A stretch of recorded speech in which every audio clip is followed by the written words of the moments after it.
Supaya anut ana sing nyucikno yo nyucikno ora ana banyu najis. Di kula terangno nggih cara madzhab Abu Hanifah banyu iku ora iso najis. Wis pokoke banyu iku nyucikno dadi ora iso napa najis. Tapi kalau dalam madzhab Syafi'i itu air yang tidak sampai 2 kolah. 2 kolah niku ukuran 1/4 itu sekira-kira 1 meter persegi. Berarti kiri kanan atas bawah niku napa? 1 meter niku pun 2 napa? Kula. Niku nak cara Imam Syafi'i jika air sebelum 2 kula itu kena najis sedikit rubah atau tidak rubah najis, nggih. Tapi kalau terlalu banyak meskipun kena macam-macam tidak napa? Tidak najis. Terus ila mata ghayyara kecuali yang rubah.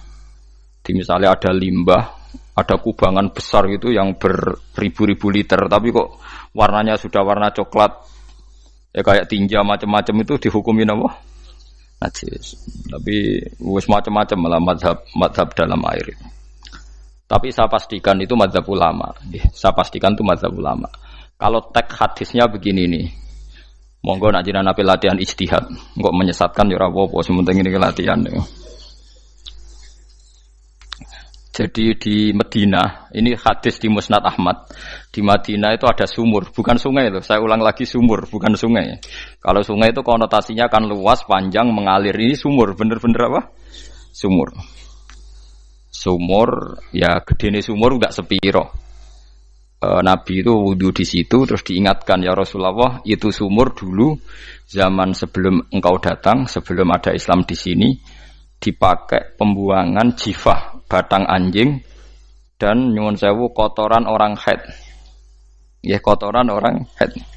Terus saat itu Nabi ngendikan alma tahurun la yunajjisuhu syai'un. Kata Nabi yang namanya air itu menyucikan.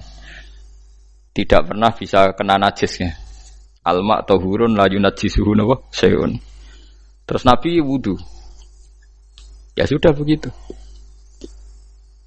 Ya sudah begitu sama rasa bojiro-jiro no. Alhamdulillah hadisnya ngono. Ya kan ya, paham kan ya? Mana nak sampean ditangkleti. Kulon sering ditanya sama orang-orang Jakarta, "Gus, saya ini punya air langganan PDAM. Itu dikelola dari sungai ini. Padahal sungai ini mulai tinja sampai sapi tank macam-macam ya ke situ semua, Gus. Terus gak baunya karena kaporit. Itu gimana itu, Gus? Suci ndak itu?" Terus saya tanya, "Lah kamu pakai ndak?" "Ya sudah pakai, tapi tetap tanya hukumnya." Itu kan seperti yang di Jakarta itu kan misalnya yang diolah itu kan sungai macam-macam tuh, Gus. Lah itu yang limbah keluarga ya kalau untuk nyuci piring enggak apa-apa. Sapi tank macam-macam kan ke situ juga. Ya kan ya, cara kok istihad ya. Karena kalau menurut Syafi'i 2 kolah pun tidak ada pengaruhnya kalau terlalu banyak apa? Bahan yang apa? Najis, yang limbah itu yang najis. Ya jelas najis ya. Kalau teletong sapi kan ijek ono intikal madhab, rausul makul tohir. Kotoran hewan suci itu suci, masih banyak madhab yang mengatakan bahwa kotoran barang suci itu suci, masih bisa intikal. Kalau kotoran manusia itu lebih kriminal, enggak ada madhabnya itu. Jadi kotorane wedhus iku ana ulama sing darani suci, tapi nek kotorane ruhin gak ono. Nah, itu kan repot. Makanya kata sebagian ahli hadis, sebaiknya hadis itu tidak usah diistihati, pokoknya Nabi ngendikan begitu gitu. Ya sudah orang terus ya sudah begitu. Paham gitu. Terus seperti di sini misalnya yang di sini Gajah Wong itu kan atasannya sana mulai kali Code kan wong macam-macam. Mulai wong buang kotor air besar, air kecil kan lewat semua. Macam-macam. Makanya masalah air itu pokoknya sifatnya air itu ma'an tahura, sifatnya air itu mensucikan. Mensucikan itu 2 dalam mazhab Syafi'i itu. Air dan tanah. Ya, air dan tanah. Terus sama Abu Hanifah ditambah 1. Ini kalau sampean coba tidak apa-apa, api. Makanya kalau ada boto, coroknya apa Mus? Boto ya. Boto bangunan apa? Boto.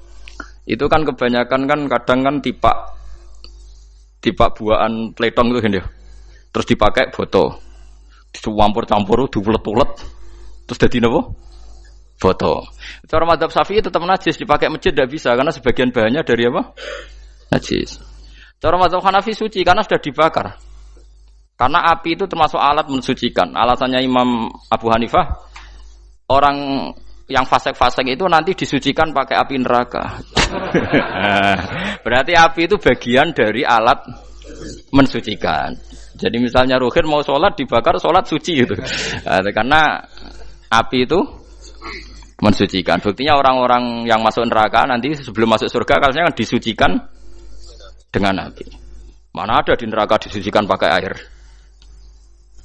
Hanya kalau ada batu bata itu yang dipakai dari najis ya kemudian dibakar, itu berarti cara mazhab Hanafi suci. Alhamdulillah itu. Jadi kita bikin masjid nyaman karena bahannya dianggap apa? Suci. Lewat apa? Lewat apa? Api tadi lihat dibakar. Tapi yang ngeri ya.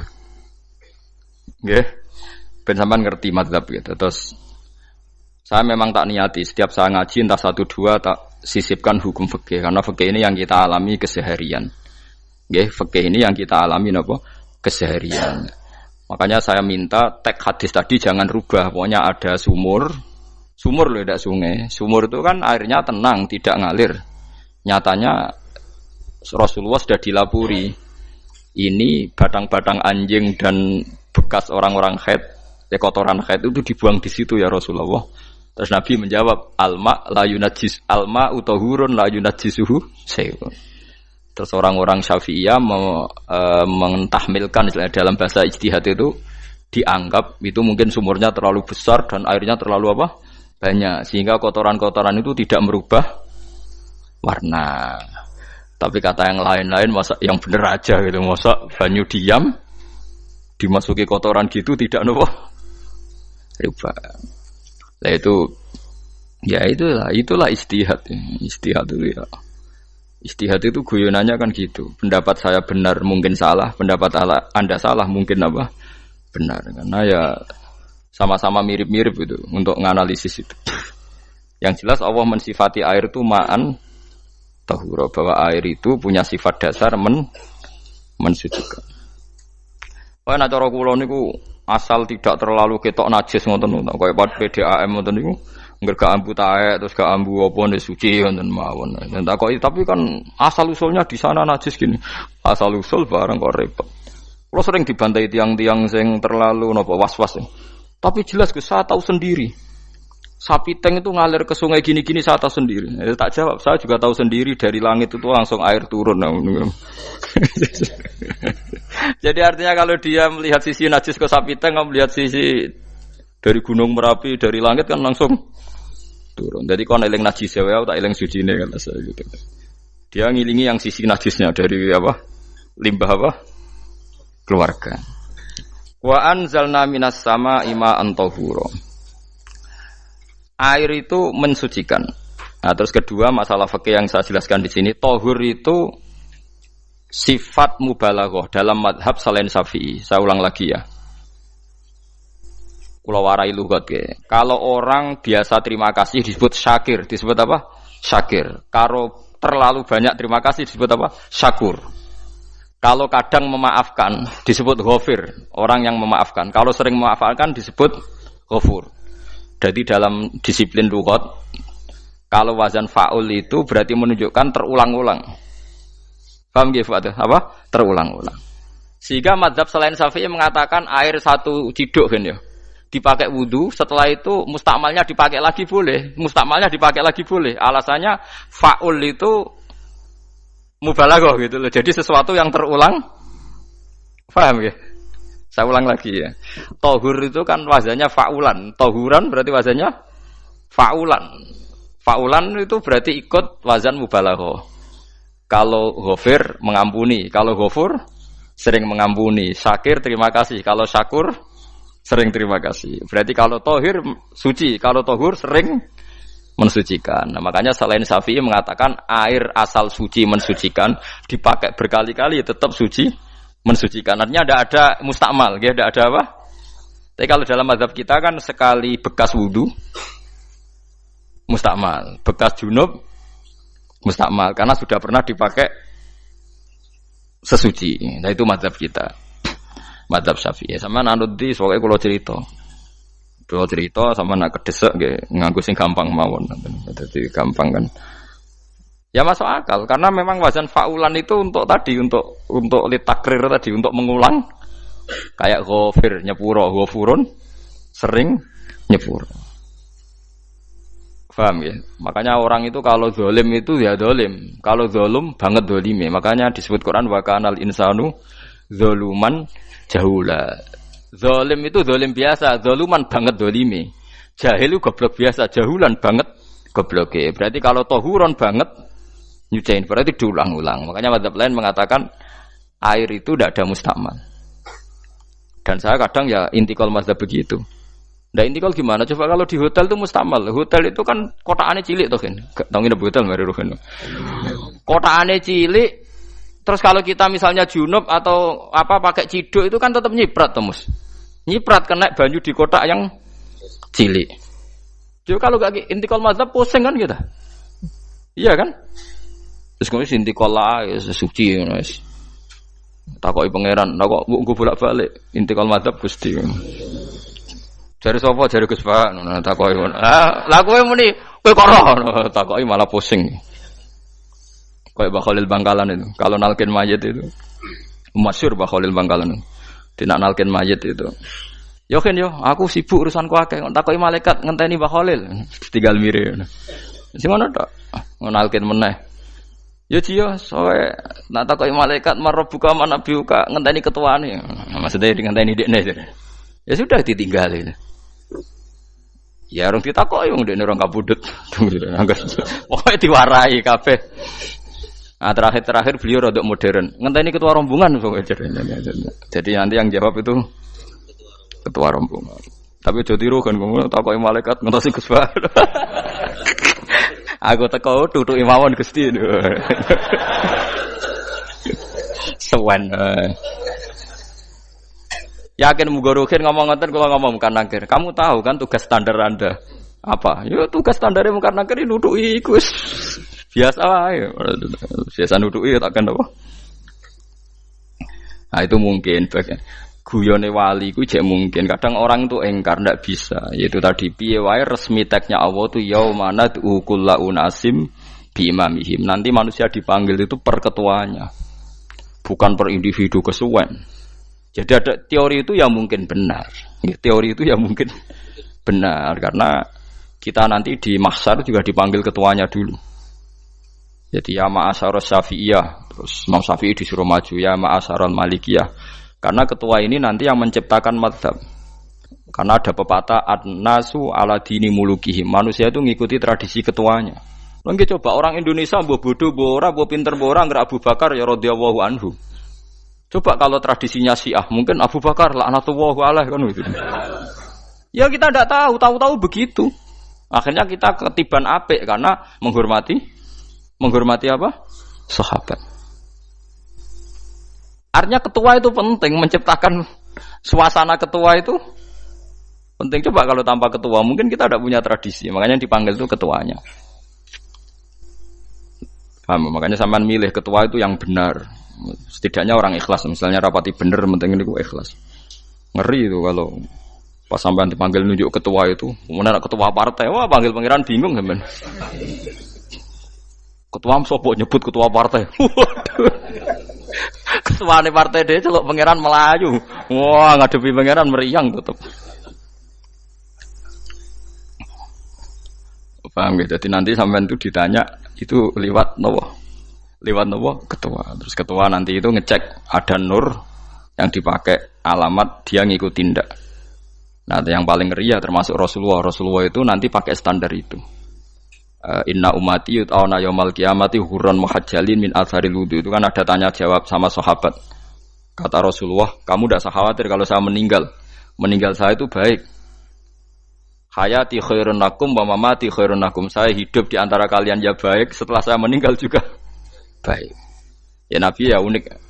Amma hayati fali asunna lakum as-sunan. Kalau saya masih hidup berarti saya bisa meneladani kamu melakukan beberapa sunnah, beberapa tradisi. Sunnah itu tradisi. Jadi ora kudu artine sunnah ku wajib atau sunat. Buktine ning Quran ana sunnatullahi allati sunnatullah fil ladzina khalau min qabl. Jadi sunnahnya, tradisinya Allah menghukumi orang-orang dulu. Itu bisa orang benar, bisa orang tidak apa? Benar. Kata Nabi, kalau saya masih hidup, fali asunna lakum asunan, saya bisa mentradisikan kamu beberapa sunnah, bisa wajib, bisa sunnah. Wa amma wafati ya khairun lakum. Kalau saya sudah meninggal nanti juga bagus. Mergo aku nak SK pundhut jare Nabi, aku jejer pangeran. Dadi nak roh kowe apik, saya muji Allah, nak roh kowe elek, langsung saya minta ampunan kepada Allah. Dan semua umatku nanti diampuni. Tapi terus Nabi mulai menangis. Tapi ada beberapa masalah. Ketika orang-orang itu ternyata umatku, mau saya ajak ke surga, kata Tuhan, kata Allah, innahum qad ahdatsu ba'dak. Mereka ini bikin aturan aneh-aneh setelah kamu Muhammad. Terus fa'aqulu suhqan ya sudah kalau gitu tak tinggal ke surga, tidak ikut masuk surga. Nah, kemudian ulama berdebat ahdatsu itu apa? So, ada yang itu bid'ah gitu. Macam-macam.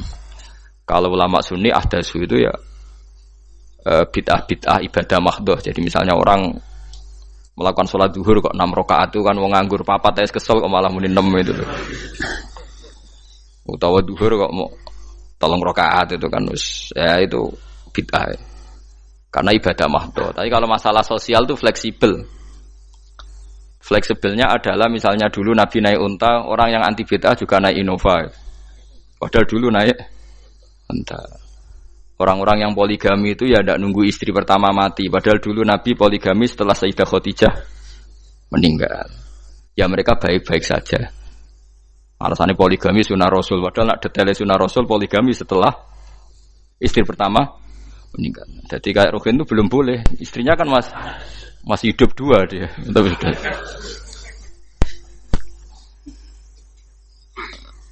Nah, bahwa artinya kalau sampean memaksakan gitu. Sampean kalau enggak percaya saya bacakan ayat. Wal khailah wal bihola wal hamira litarkabuha wazina. Kamu bisa naik kuda, naik onta, naik himar. Setelah kamu naik dan kamu tenang di atas punggungnya, litastawu ala zuhuri, tsumma tazkuru ni'mata rabbikum idza stawaitum 'alaihi wa taqulu subhanalladzi sakhkhara lana hadza ma kunna lahu muqrinin. Artinya ketika kita naik onta zaman dulu dan tagnya memang onta, itu terus kamu baca subhanalladzi sakhkhara lana hadza. Apakah sekarang kesunatan baca itu kalau yang ditumpai onta, sehingga kalau yang naik Innova tidak usah baca itu gitu. Wah, aku numpakku ora onta kok, dadi ora usah maca subhanalladzi apa? Sakhkhara lana. Dhisik Nabi maca iku mergo numpake onta. Ya ngajak goblok bareng to, mosok umat tepuk kanthi begitu itu. Makanya sensitif, bakas bid'ah ndak itu sensitif, tidak usah dibahas, biasa saja. Nek senara cocok ya diem aja. Sudah, sebenarnya cocok kalau sampai ngelakoni tapi tidak usah komentar karena jelimet. Saya pernah ditelepon orang, dimaki-maki. Orang Sidoarjo. Padahal wong Jawa Timur, ya aneh. Kan ada orang matur Rasulullah namanya Abdullah bin Amr. Ya Rasulullah, saya ini kuat puasa terus. Kata Nabi, jangan puasa 1 bulan 3 hari saja itu sama dengan 1 bulan penuh. Karena 1 puasa sama dengan 10. Masih balelo terus termasuk menyangkut Quran. Ya Rasulullah, saya ini tiap hari khatam Quran. Jangan 1 bulan sekali saja baru khatam. Enggak ya Rasulullah, saya ini ingin sering khataman. Ya sudah kalau gitu seminggu sekali, sab'a layal. Saya lebih kuat ya Rasulullah, 3 hari. 3 hari saja khatam sekali. Iqra'hu fi salasin, kata Nabi. Ya Rasulullah, saya lebih kuat ketimbang itu. Tidak ada yang lebih baik ketimbang itu, kata Nabi. Kemudian orang itu anti semaan, karena semaan itu kan 1 hari khatam. Paham ya? Maksudnya hadis tadi yang di Bukhari dipakai dalil anti apa? Semaan, karena semaan itu 1 hari apa? Khatam. Lewat telepon pertama lewat santri saya, terus lama-lama lewat telepon. Saya tanya, kamu bacanya hadis kira-kira sama saya banyak mana? Kayaknya banyak jenengan. Terus saya tanya, betul Nabi menyuruh khatam tiap 3 hari? Ya. Betul Nabi nyuruh khatam tiap 1 bulan? Ya. Ya sudah, lakukan saja. Anda sering enggak khataman tiap 3 hari? Tidak pernah, setahun aja tidak mesti. Lah iya kalau Nabi melarang baca Quran tiap hari kamu setuju, tapi Nabi nyuruh tiap hari khatam kamu tidak setuju. Enggak apa-apa, kamu anti semaan enggak apa-apa, tapi lakukan perintah Nabi tiap hari, tiap 3 hari khatam. Menang deh. Jadi, lah itu maksud saya. Anda tidak apa-apa milah-milah bid'ah sesuai versi Anda, pemahaman Anda, tapi yang fair. Kalau Anda anti semaan ya harus tiap 3 hari khatam karena dawuh Nabi iqra'hu fi kulli salasin. Enggak juga kan mereka juga orang yang enggak jarang baca. Jarang baca apa? Lah itu enggak fairnya di situ. Makanya nggih biasa mawon. Cuman semaan hafal Quran wis semaan. Nah hafal Quran ya wiridan, malah lucu to hafal Quran kok semaan. Yes ngono ae arapal ya nyemak kan, kok kesel ya mulai. Jadi bang nyemak sampai geremeng. Bariku mangan entek akeh kan malah lucu. Wong nyemak yo do kurang ajar. Jajal kok nyemak ki delok ngarep mbek guri tok, gres kebar ya wis. Aku serah kelakuane wong nyemak. Kan dekne rapal kan yo. Biasane nyegat guri to. Kok agar gurine kembar pojok ya. Wis. Kok agar gurine pojok kembar. Ya sing semaan akhire pinter sing maca kembar gurine. Paham gitu terus pau gitu tohuron gitu tak latih memahami Quran secara luwat. Quran bagaimanapun bilisanin arabiyim mubin. Ada ulama yang berpendapat tohir itu dimubalaghahkan tohur seperti ghafir ghafur, syakir syakur. Sebab itu menurut mazhab ini tidak ada air apa mustakmal. Tapi kita biasa mazhab Syafi'iyah apa? Ada apa? Ada mustakmal. Itu masalah-masalah ijtihadiyah, ini masalah-masalah ijtihadiyah. Kalau masalah ijtihadiyah tadi pendapat saya benar mungkin salah. Pendapat Anda salah tapi ya mungkin benar itu. Wa anzalna minas sama ima antahura mutahhiron tegese banyu iku sing nyucekno. Linuhya supaya maringi urip ingsun. Bihi sebab anane banyu baldatan ing daerah maitan kang mati. Jadi istilah resmine pangeran yo aku nak nguripno bumi iku yo nganggo lantaran banyu. Dadi aja mbok soal pangeran kok butuh lantaran. Waduh repot. Mung Qur'ane pangeran dhewe istilahno aku nak nguripno bumi lewat lantaran banyu. Ya rasa mbok jurok-jurokno. Pangeran kok butuh lantaran. Lah lantaran lah yo iso, tapi nek Allah nganggo lantaran yo oleh yo aja terus Allah kok nganggo wasilah. Wah yo malah kacau. Ora usah ngono-ngono, ora usah mikir. Pokoke Qur'an diwaca ora usah dipikir, pun iman wonten mawon kok repot. Iman kok napa? Kok repot. Linuh ya supaya ngurip-ngurip sapa ingsun bi sebab banyu. Baldatan ing negara atau daerah maitan kang mati. Jadi sampean jangan mengatakan kalau Allah untuk menghidupkan bumi butuh air ya keliru. Allah itu tidak butuh apa-apa, nggih. Allah itu tidak butuh apa-apa. Tapi kalau Allah punya sunnah, punya adat menghidupkan bumi itu pakai air, ya Allah jangan kamu atur. Wong kira pangeran kok ngatur.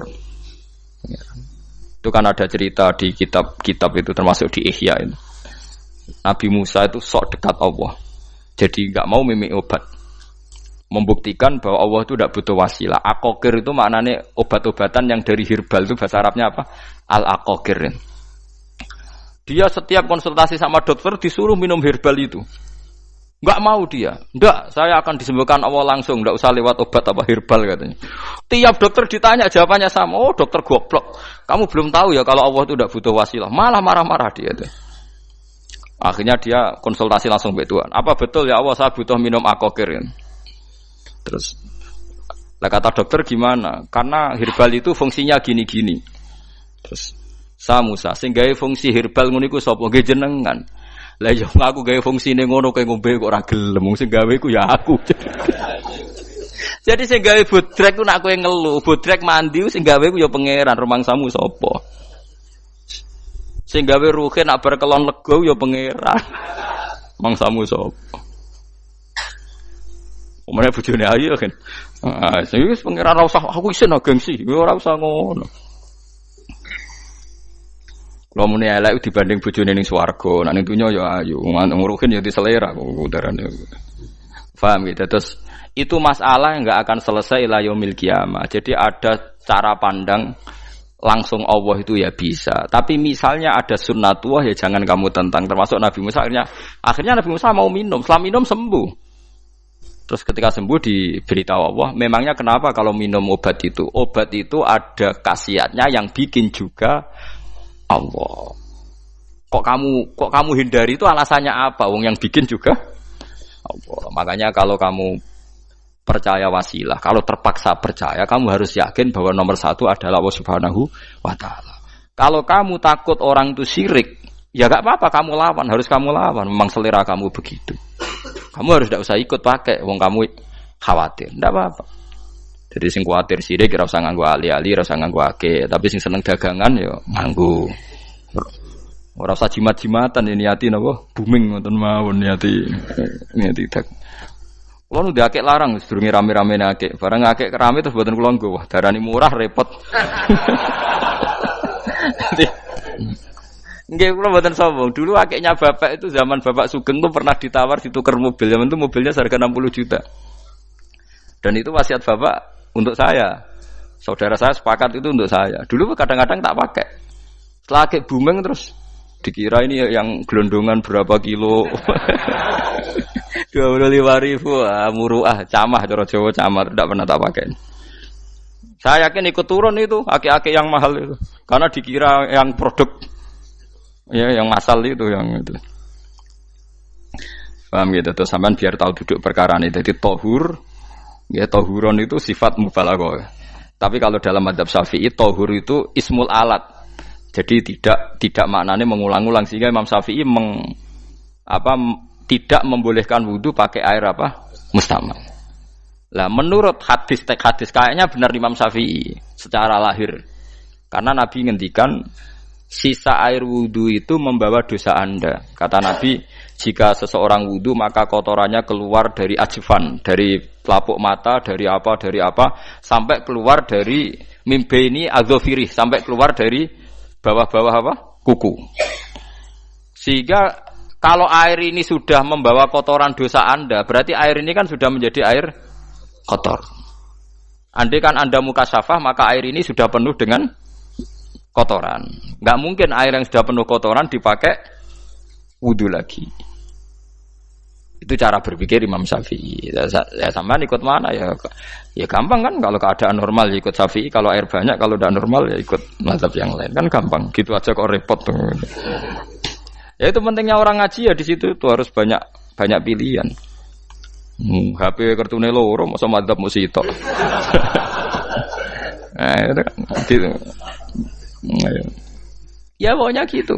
Kalau yang percaya wasilah ya pakai istilah pangeran linuhyabi baldatam maita, ada kata bihi. Allah menghidupkan bumi itu dengan pelantaraan air, padahal Allah tidak butuh perantaraan. Tapi yang anti ya enggak apa-apa. Memang yang percaya wasilah itu ya bahaya juga. Yes, pokoknya yes. Sudah pakai 2 kartu apa susahnya tuh?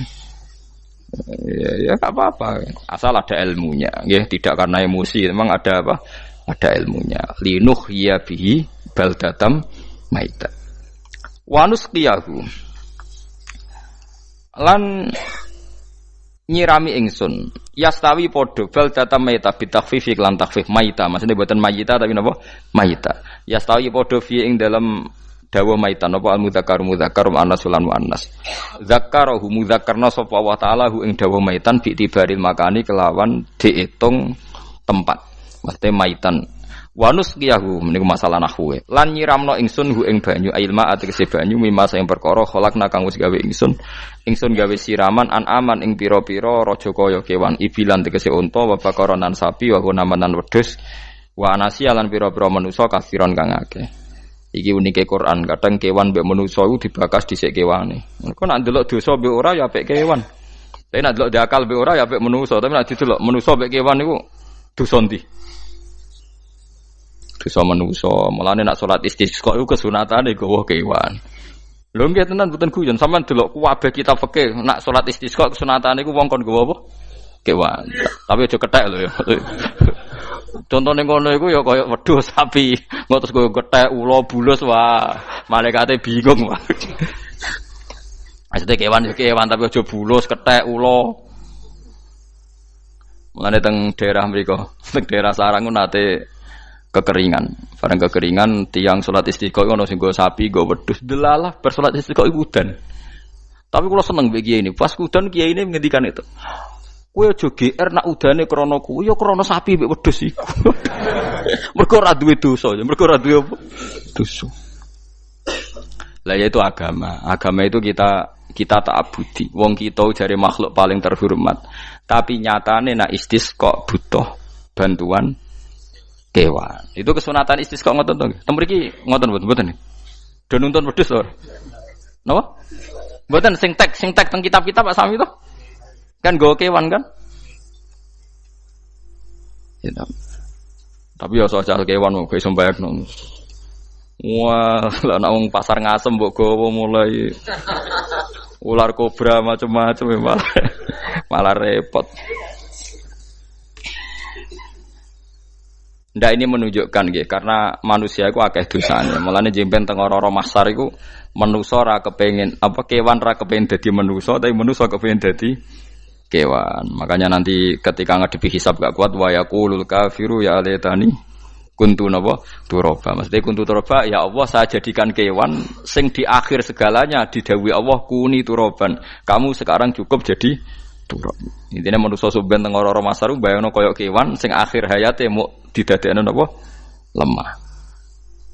Nah, kadang-kadang manusa itu dalam siklus ini apik kewan malah didhisikno mimma khalaqna napa an-aman riyen ya. Kalau dilihat dari dosa ndaknya, kalau dilihat dari manusia makhluk terhormat macam-macam ya apik manusa.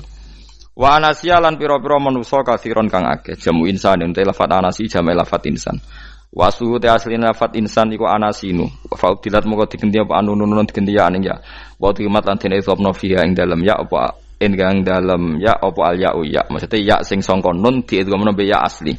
Au jamu insin te jamu lafat insin. Walaqad tasarrafnahu lan teman-teman molak-malik ingsun to mutar-muter ingsun.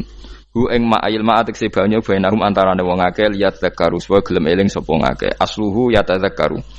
Niki kok usum nahwu le ultimat ya gamna apa ata uta fi dzalik ing dalam dal wa fi qiraatin liat kuru bi sukuni dzal wa dhammil kaf. Liat kuru nikmat Allah ing nikmat Allah taala bihi klan ma fa aba mongko moh sapa aksarun nasi sapa akeh manusa moh ila kufuron kecuali mungkiri ning nikmat juhudan tegese mungkiri ning nikmat ngingkari ning nikmati maring nikmat haitsu qalu sekirane ngucap sapa ngakeh mutirna binau ikada mutirna den kei udan kita binau ikada sebab posisi perbintangan iki supaya kula warai iki sampeyan nak ketemu Allah ben selamat niku kula jamin lah nak ilmu kula ni orisinil Allah niku gada adat gada sunnah lah dalam bahasa Quran niku perkara iku ana alamate. Dadi misale ana mendung alamate napa udan. Terus Allah niku nggih damel sistem. Misale huwallazi ja'ala syamsa diya awal qamara nura wa qaddarahu manazila li ta'lamu adadas sinina napa wal hisab. Sehingga di sistem itu kita tahu musim hujan itu misalnya musim ini. Kalau musim kemarau ini posisi bintang pas di sini. Sehingga wong Jawa sing goblok lah roh iki musim hujan iki musim kemarau. Kalau ahli hisab, ahli astronomi ngerti kalau matahari di sini berarti musim ini, kalau matahari di sini musim ini. Begitu juga musim panas, musim gugur macam-macam. Itu kita tahu itu sunahnya Allah dan itu yang bikin Allah, kita tahu. Tapi sekali ada hujan kok kamu bilang begini, wajar udan deres wong rendeng. Itu Allah tersinggung karena kamu nganggep udan itu jasane rendeng, ora jasane pangeran. Gak repot ngadepi pangeran. Ya memang begitu. Karena inginnya Allah manusia itu punya dua kecerdasan. Kecerdasan yang diciptakan nubuwah yaitu akidah dan kecerdasan yang diciptakan sains yaitu pengetahuan. Itu inginnya Allah. Jika menyangkut hisab dan ru'yah yang diperdebatkan oleh Muhammadiyah itu sebetulnya juga masalah sepele. Masalah sepele itu begini. Siapa sih yang mungkiri hisab? Wong hisab itu ya nasib pangeran li ta'lamu adadas sinina wal hisab. Siapa sih yang mungkiri ru'yah? Wong ru'yah itu hadisnya sahih. Yasumu li ru'yati wa aftiru li ru'yati. Fa in humma 'alaikum fa akmilu iddata sa'ban salasina yauman. Jika kamu ragu ya ikmal. Ikmal itu menjadi 30 hari. Sekarang sampean saya tanya, ikmal 30 hari itu dari hisab apa ru'yah? Hisab kan namanya ikmal itu pakai saiki wis 29 nak kepen ikmal 30. Lho ikmal itu ru'yah ta hisab? Hisab. Jadi apa susahnya sih pakai dua ilmu itu? Tapi sekarang jadi politik identitas. Pokoknya kalau ru'yah itu NU, kalau hisab itu Muhammadiyah. Terus dijak goblok bareng kan gitu. Mulane susah dadi ulama iku. Mergo dijak goblok niku lho. Ya sama seperti kunut ndak kunut. Saya Muhammadiyah itu lahir tahun 1912, NU 1926. Orang tahu semua sebelum itu zaman Madzhabul Arba'ah Abu Hanifah itu ndak kunut. Imam Syafi'i kunut. Terus kamu bilang Syafi'i NU Abu Hanifah Muhammadiyah. Memangnya Imam Syafi'i tahu Rois Am? Jadi kita yang ulama itu biasa saja karena melihat Imam Syafi'i itu kunut, Abu Hanifah ada kunut. Tahu-tahu sekarang jadi politik identitas kalau kunut itu NU ada kunut Muhammadiyah. Memangnya Imam Syafi'i tahu dadi Rois Am ning PBNU sing liwat ahwa kan mboten ate. Jadi kalau ulama itu lebih sederhana cara berpikir. Ya sudah, hisab itu ya ilmunya Allah, ruya ya ilmunya Allah. Jadi misalnya dagang dihitung, kalau dihitung itu rasional berarti sain. Kalau tidak dihitung kok berarti jenenge kejutan ya enggak, kita pernah ngalami semua. Kita pernah ngalami dua-duanya kan. Dihitung ya pernah laba, kejutan ya pernah. Musim sulit dagang rugi ya biasa, kecengklok rugi kebodhon biasa sama pernah. Anggap aja kalau rutin namanya sain sesuai hitungan pengetahuan. Kalau model ngono kejutannya selesai kan. Kok dibenturkan? Kejutan sama rutin itu absolut mana? Akurat mana? Ya ngajak goblok bareng. Paham ki biasa mawon wong sing seneng ilmu tuh ben biasa roh iku roh donya ben. Ya ben biasa. Nah sekarang itu usum anti ilmu itu usum yang usum sekarang itu politik nopo identitas. Soalnya batik wong Yogya, wah batik nasional berarti wong batik wong Indonesia, anak batik ra wong Indonesia. Jadi batik nopo pakaian apa? Nasional. Ya wong golek hadis nganti ngelu kesunatan ibadah nggo klambi putih. Ora ana kesunatan ibadah nggo klambi napa? Batik. Tapi nek kowe wong alim ben diarani klambi putih gak wajib, kudu kadang-kadang nganggo batik, nggo nunjukno nek nganggo putih iku. Saya itu seingat saya belum pernah ngaji gak pakai baju putih. Karena pikiranku sering ditanya, "Gus kowe wong alim ora tau joban." Nah joban koyo wong Arab. Nak batik kesane kok ora sunah Rasul seneng putih, setengah-tengah nganggo hem putih wis sunah Rasul tapi tetep Indonesia. Wis tak pikir nonton. Lah rugen ra mikir nganggo batik. Tapi itu tadi saya masih husnudzon. Jika jadi tren nganggo klambi hem putih dianggap wajib, harus ada yang pakai batik untuk menunjukkan kalau ndak wajib. Lah mungkin dia termasuk begitu melok. Makome dekne iku wis nglurusno. Itu enggak tahu saya kalau itu berarti sudah tinggi, kelasnya sudah tinggi. Jadi menurut saya tengah-tengah ya pakai hem putih kalau sholat. Tengah-tengahnya adalah nak jubah terlalu Arab. Nak batik be Nabi ngendikan kesunatane ibadah itu pakai putih. Nganggo mori kok mati ya sudah hem, ya sudah tengah-tengah. Menurut saya loh, sama ndak harus ikut saya. Tapi jika itu dianggap wajib, kadang-kadang jangan pakai putih. Seperti Jabir bin Abdullah itu terang-terangan sama tak ceritani. Dulu ketika Jabir bin Abdullah sahabat yang terkenal itu Jabir itu termasuk minas sabiqin al-awwalin itu. Jabir itu sholat di masjid itu bajunya dicopot. Terus sarongan itu dicancang di gulu.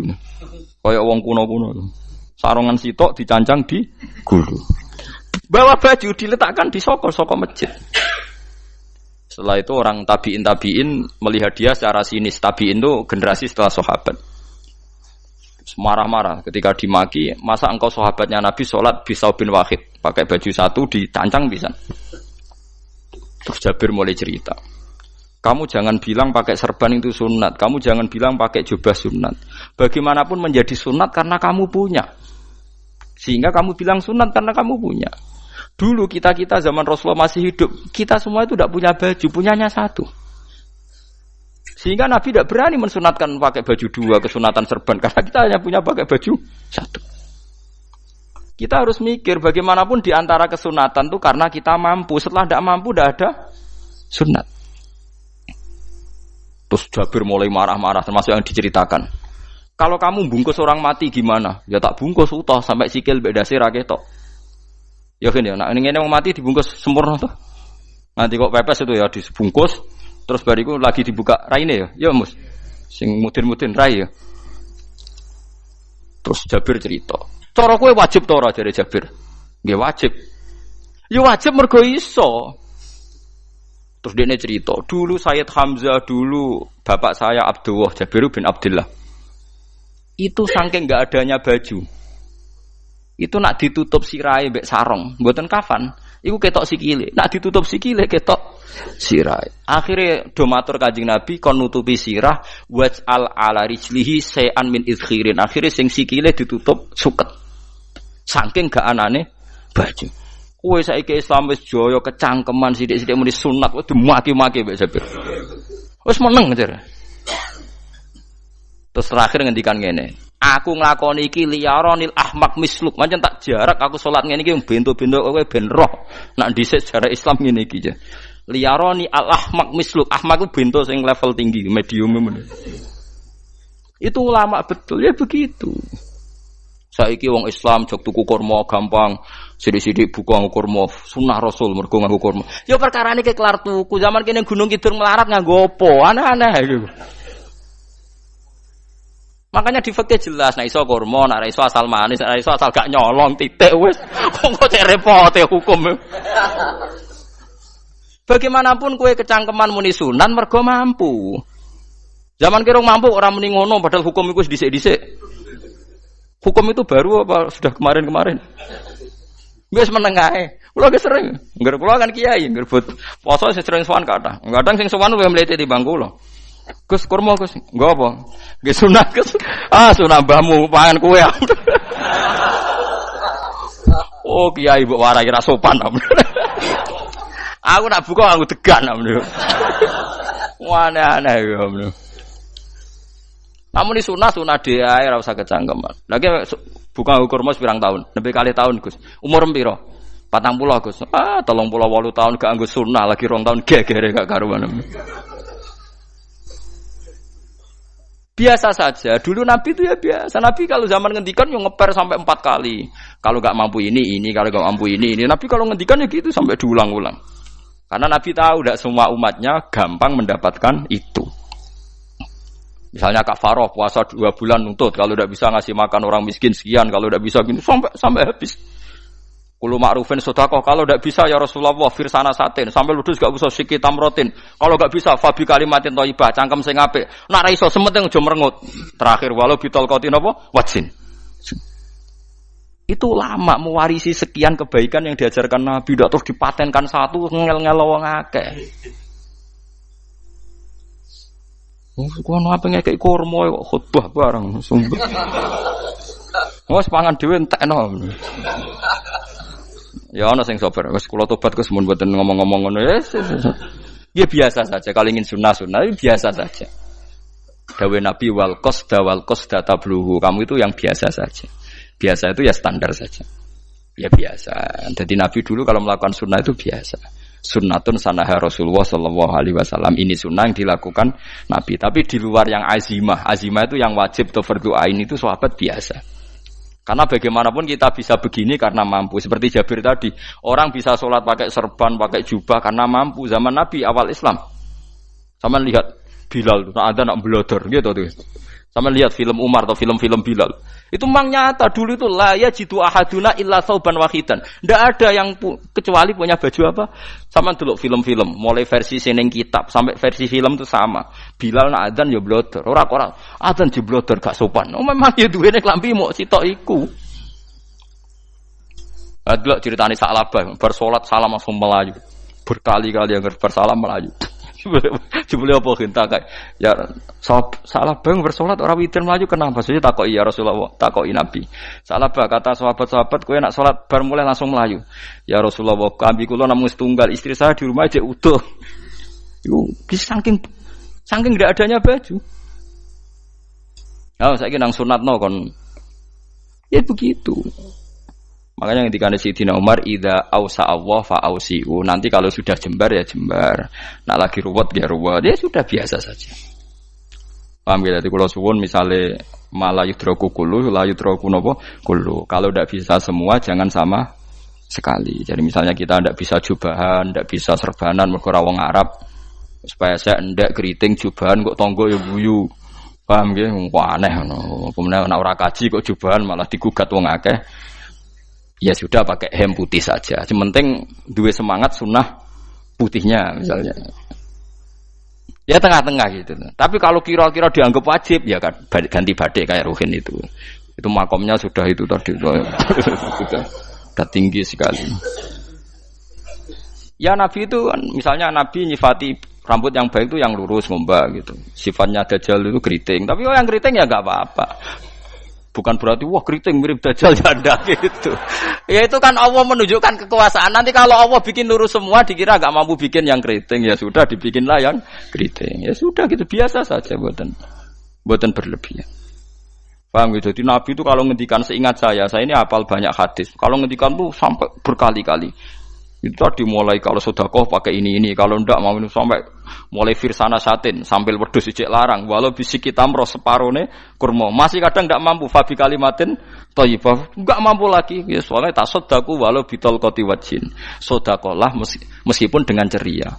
Itu sirinya kenapa saya ngaji guyon karena paling ndak ceria itu happy. Coba kalau saya ngaji merengut meneng terus ketok nyesal terus sing ngaji kan mikir, Gus Bak kurang apa? Kita ngaji ku ono sing kurang.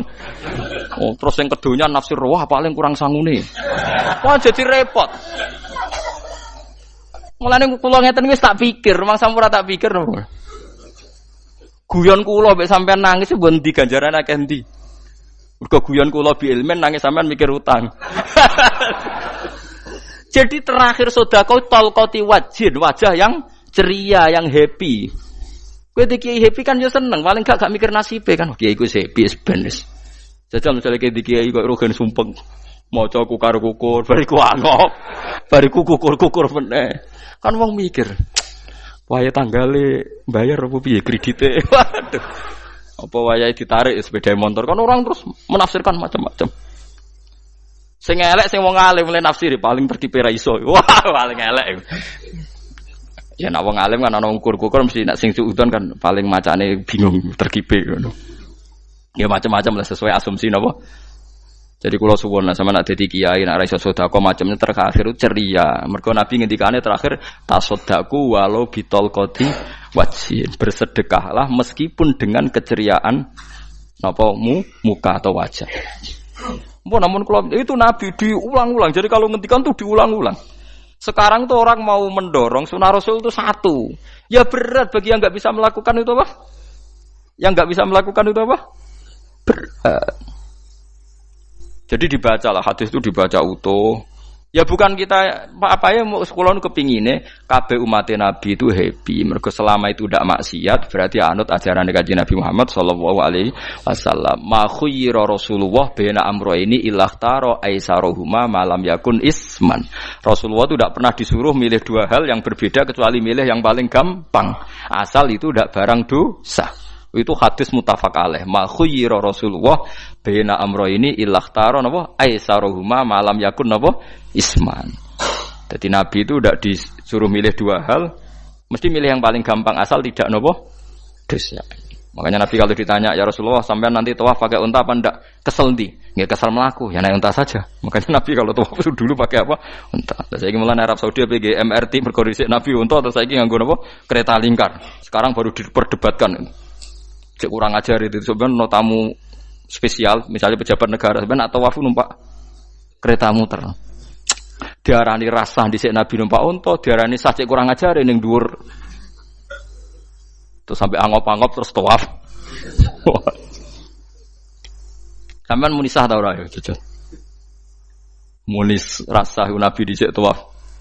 Ngagem unta muni sah kok kurang ajar.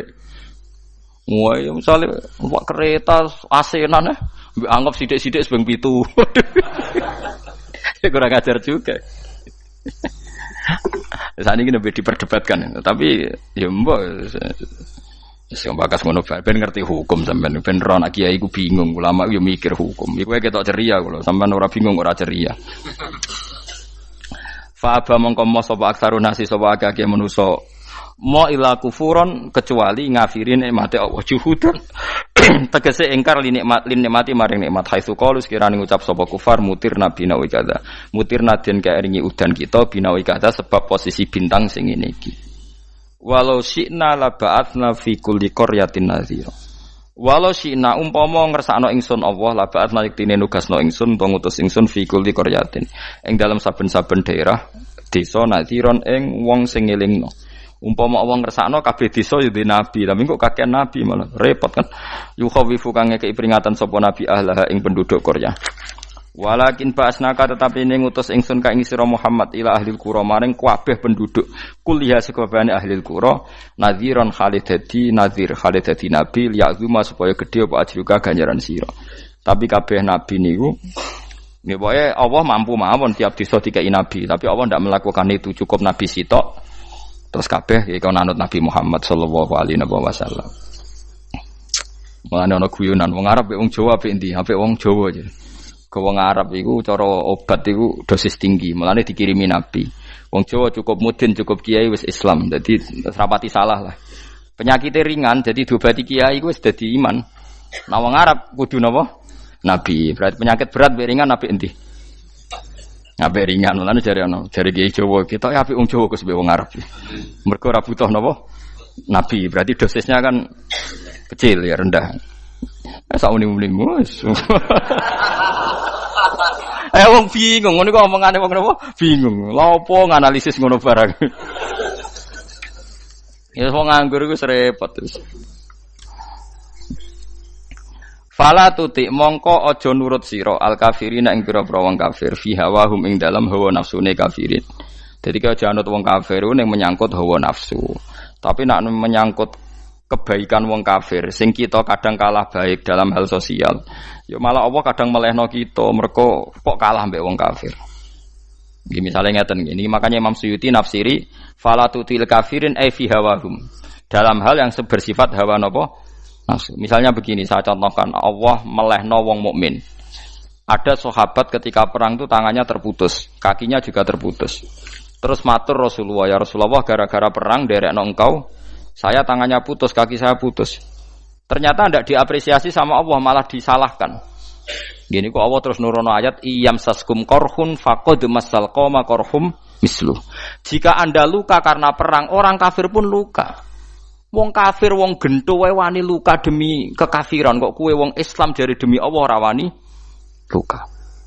Jika masyhur di kalangan para ulama, nanti setiap kebaikan itu dibandingkan kezaliman. Ya saya ulang lagi, nanti setiap kebaikan itu dibandingkan kezaliman. Misalnya kita jadi kiai ora enak, ora gaji tetap, setepak-tepakan, kadang untuk duit, kadang ora. Enak jadi PNS, gajinya tetap.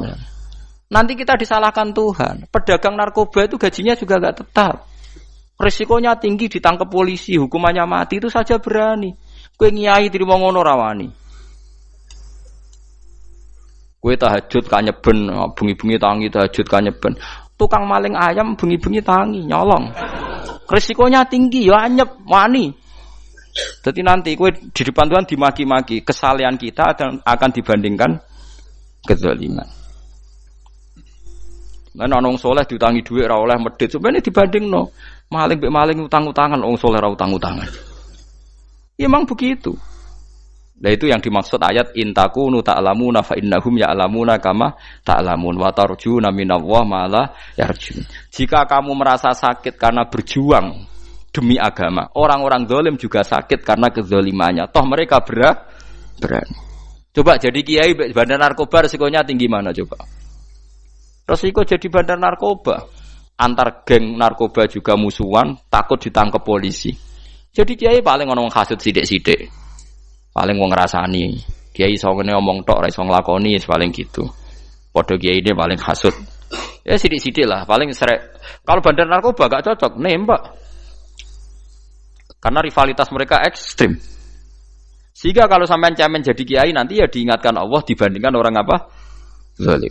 Jadi eling-eling ya. Terus semua kesalahan kita, loyalitas kita pada agama nanti dibandingkan orang zalim karena mereka loyal sama pekerjaannya, sama kezalimannya. Enggak terus preman-preman nak belani kanca wani mati. Kadang kiai santri belani kiai ini rapati wani mati. Wis repot preman-preman nak tobat wis repot. Kula nu rada nyesal mek tobaté preman. Nak ana preman teng perapatan tobat. Niku terus ning masjid, men itikaf terus mbek wong sopan. Niku ora pas sajane. Nah, tobat itu tetep ning prapatan. Sing dhisik ganggu wong disingkirno. Dadi ku tobat tenan sehingga dhisik prapatan sing gawat dadi gak gawat. Mergo sing preman gawat digenti preman sing lunak. Ora terus ning masjid ya sing iki tetep digenti generasine ngono. Mestine maksudnya mesti ora kok terus elek mboten mestine tobaté ngoten niku. Sayyidina Umar itu dulu itu menakut-nakuti orang Islam. Angger ana ndekne wong Islam wedi kabeh. Terus Abu Bakar ya wedi kabeh wedi. Suatu saat Rasulullah mlaku-mlaku ngerti Umar gulut ning ukat, menangan. Kata Rasulullah andikan yang Islam itu hebat Islam. Hanya Rasulullah berdoa wa ma'izal Islam fi Umar. Akhirnya Umar masuk Islam. Hari Kamis masuk Islamnya. Ya sekira tau mikir to sak dinane niku lho sak dinane dongane Kamis masuk Islam Jumat. Ning omahe adike ning gone IP-ne.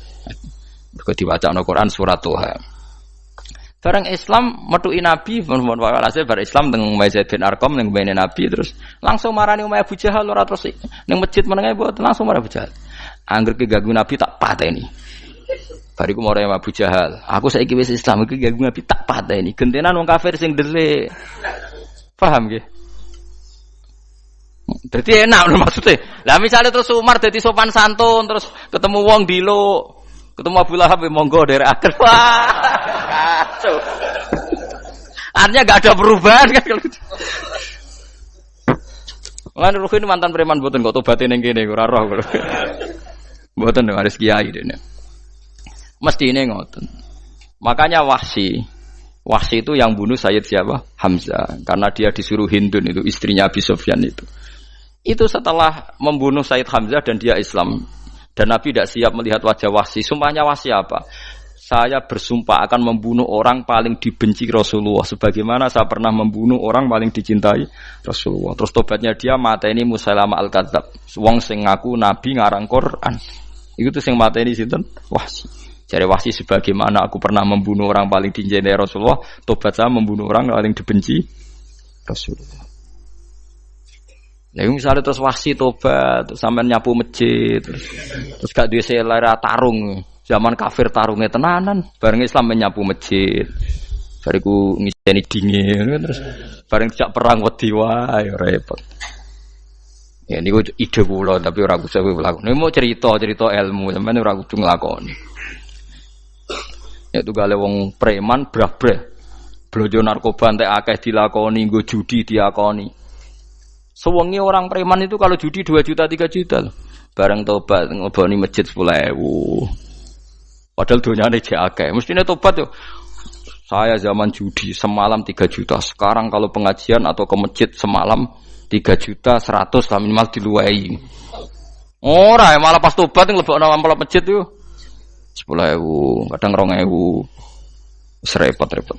Tapi ya apik tobat, mesti cerita. Tidak begitu, mestinya berbanding. Paham nek sampean takok tobat itu cara ulama nggih ngoten niku berbanding. Mulane riyen Khalid bin Walid itu jadi panglima perang Islam itu. Saya masih ingat makalahnya Khalid bin Walid, fakama anni aktsartul qatla fi kufri aktsartul qatla fi islami. Dulu ketika saya kafir adalah sangat banyak membunuh orang Islam. Perang Uhud kalah itu karena panglima orang kafir adalah Khalid. Dia cakap sekali dalam ngatur strategi perang. So Khalid itu utek elek kan, pikirane ala sahabat yang menuso ruhin es kayak wong wedok ambek apa jenenge ghanimah mesti medun. Sahabat ora kabeh kaya aku kan ono kaya kue barang macam-macam. Gunung Uhud itu dhuwure mok sak musolane iki Jamira Gunung Uhud kaya Merapi niku mboten. Nah kaya Merapi amanah ning dhuwur tetep ra kenek, meleyang to. Dadi Gunung Uhud itu dhuwure mok sak musolane mbok dhuwur pundi. Wong kula nate mriko bolak-balik kan nggak bisa nek urung tahu. Kula kaya wong India dadi melok itikaf teng gunung lho Uhud. Mbok piye dalile mbok apa ya ora roh. Lah itu Khalid bin Walid pinter, dia ketika kalah itu muter ke belakang terus ghanimah itu dilepas. Ya dulu itu dalam perang dulu tuh ghanimah itu kan perempuan sama apa? Ya sama barang-barang itu. Ketika dilepas itu dianggap sudah mengaku kalah. Ada sahabat yang kok ruhin itu udah akabir sahabat, ada sahabat papan atas, sahabat yang seperti itulah. Sahabat kebanyakan turun ternyata Khalid itu muter terus naik dari belakang. pas sahabat turun, dia naik dari apa? Yo penak karek mana iko dhuwur, itu akhirnya kalah. Itu ya gara-gara strategine Khalid bin Walid. Nah terus dia bersumpah, saya bersumpah semua kecerdasan saya, semua kecanggihan saya akan saya gunakan untuk membela Islam. Nuklimake itu di perang Tabuk, di perang Yarmuk, di perang Tabuk. Itu dipanglimani siapa saja sing